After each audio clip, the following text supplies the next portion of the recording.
So, ich denke, wir können das jetzt einfach mal testen. Weil jetzt kann ich da gleichzeitig das Ding drücken. Also Pfeile reinschieben. Und ich habe noch, beim letzten Mal habe ich vergessen, noch ein paar Dinge weiter zu fetten. Das habe ich noch erledigt.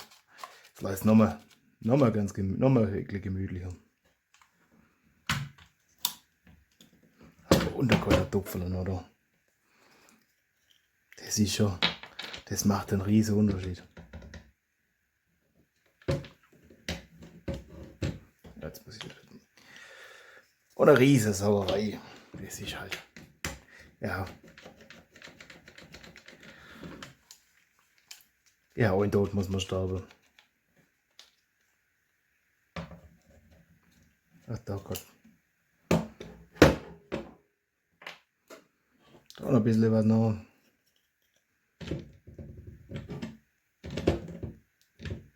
Ja, viel hilft viel.